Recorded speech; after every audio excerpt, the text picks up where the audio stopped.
Halo, assalamualaikum warahmatullahi wabarakatuh. Selamat sore para pemula, para petani junior.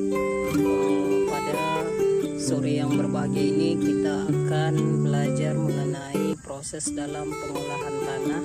Jadi dalam video ini saya akan membahas mengenai bagaimana sih dalam pengelolaan tanah itu supaya kita mudah dalam mendapatkan hasil panen yang melimpah. Oke, mungkin langsung saja. Baik teman-teman semuanya, pada sore yang berbahagia ini di depan kita udah nampak bahwasanya ada bedengan yang mana sudah saya bikin. Jadi bedengan ini saya bikin sebulan yang lalu, yang mana sebelumnya berupa semak seperti ini, semak belukar. Jadi mulai dari proses pembabatan, kemudian saya lakukan proses pembuatan bedengan.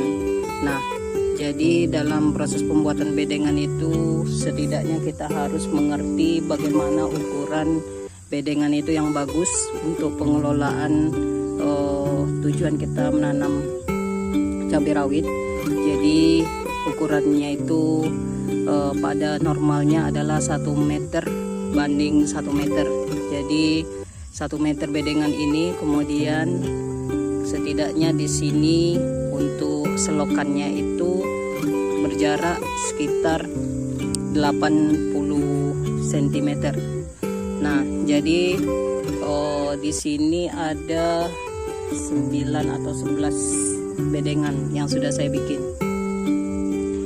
Kemudian untuk pengelolaan tanahnya, tahap pertama itu setelah terbentuknya ukuran yang kita harapkan, jadi kita akan memulai dengan proses pengelolaannya, pengelolaan bedengan ini.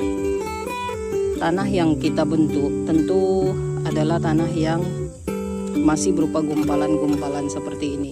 Ini perlu dipecah lagi atau perlu dicangkul lagi supaya akar dari tanaman cabai rawit itu tidak membuat kegagalan atau membentuk suatu kesulitan nantinya dalam proses tanam cabai rawit.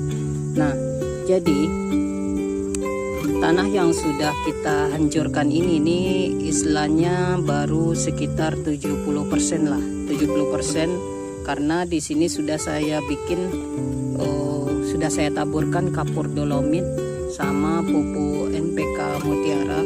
Teman-teman mungkin bisa nampak di sini perbedaan dua bedengan ini dengan bedengan yang lain. Jadi bedengan yang dua ini sudah ditaburi kapur dolomit sehingga bentuknya berwarna putih ya. Jadi setelah terbentuk seperti ini, tadi saya mengatakan masih sekitar 70% baru bisa ditanami. Jadi 30% laginya itu tahap selanjutnya adalah kita akan melakukan pencangkulan lagi. Jadi diaduk lagi, bedengan yang sudah terbentuk ini diaduk lagi. Kemudian nanti tunggu hujan dulu. Setelah hujan maka kita baru mendapatkan tekstur tanah yang kita harapkan. Nah, mungkin sore ini itu dulu yang dapat saya sampaikan. Di lain waktu kita akan membahas lagi mengenai tahap selanjutnya, tahap demi tahap dalam proses pengelolaan cabai rawit. Oke teman-teman semuanya, selamat sore, terima kasih. Assalamualaikum warahmatullahi wabarakatuh.